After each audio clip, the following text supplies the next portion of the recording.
ଏବେ जड़े बीजेडी प्रार्थी लेखा दीदी से कहते मोर कौन 21 कोटी टंका फेरीगला भौणी भाई मैंने गालुआंकर बारबाटी चाष मोर एमपीलेट 21 कोटी आसला कौन आमर तो एमपीलेट 2 वर्षर टंका पूरा सरकार विथड्र करने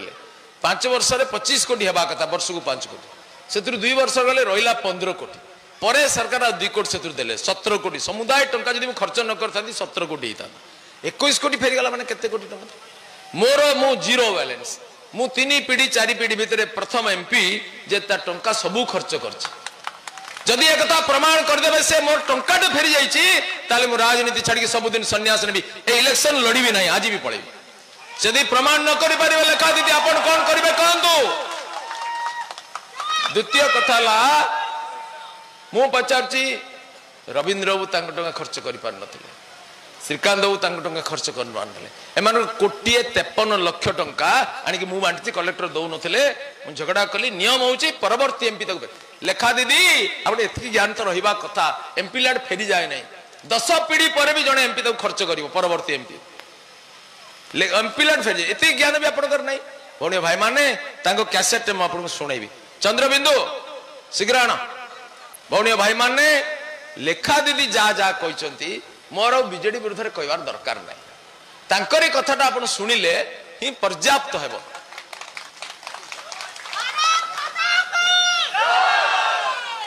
चंद्रबिंदु डॉक्टर लेखाश्री सामंत सिंहार जे बीजेडी रो एमपी प्रार्थी से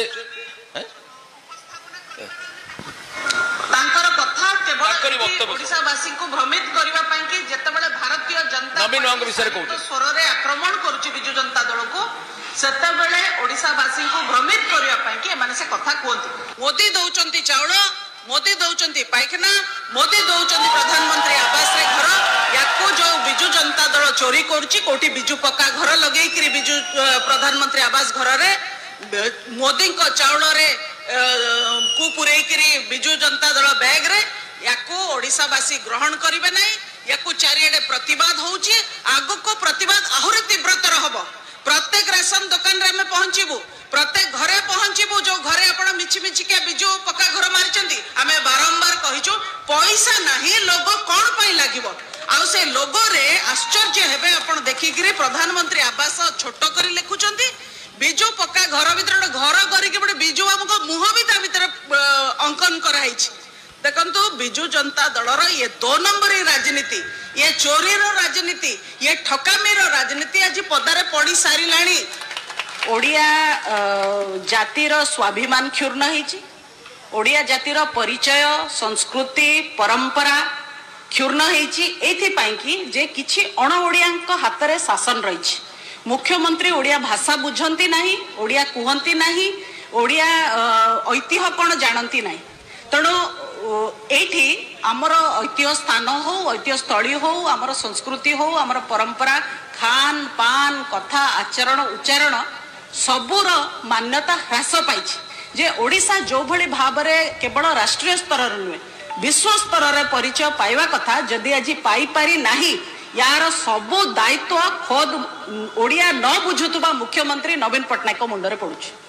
ओ स्थिति रे ओडिया माने जाई के गुजरात रे काम करचंती एठी चाकरी न पाई नियुक्ति न पाई कोनोसी नियुक्ति रो सुजोग न थाई घर लोक छाडी सेठी जाई के स्त्री माने तांकर देह व्यापार करचंती देखंतु ए सरकार बिजु जनता दल सरकार महिला नहे अपराधी को घंटा घोड़ौचंती अपराधी को सुरक्षा दउचंती 120 दिन हे गला आईन कहूची 90 दिन भीतर चार्जशीट होबा कथा रखन किंतु एबे जांके भी लेट होची रखन आपण एई कथाटा सुनले ना जो कहले ओडिया लोक माने दादन खडियो जाउछन ताक स्त्री माने देह व्यापार करछंती सुनले तो किए कहउछन ए कथाटा बाबू चोर नंबरी राजनीति करछन कथा किए कहले बीजेडी रो एमपी प्रार्थी कहले जे नवीन पटनायक चोर ओडिया जानी नांती ओडिया संस्कृति को नीलाम कर देले ओडिया अस्मिता को नीलाम कर देले एवं ओडिसा रो मां भौणी माने देह व्यापार करियो से जो दिन कथा कहितले थिली आ मु तार तीव्र प्रतिवाद कली बीजेपी रे से थिले किंतु आज से बीजेडी रे आम मां भौणी मान को देह व्यापारी माने कोन बुझी परछन तो एई कथा जे कहिला ताकू कोन वोट दिया जीवो भौणी भाई माने ओडिशार देवी प्रतिमा स्वरूप माँ भौणी मानकर अपमान जे करची से होची बीजेडी रो एमपी प्रार्थी ताकू जवाब दवा पई आपण माने एतिकी बसकी ताली मारले हबनी आक्रोश रे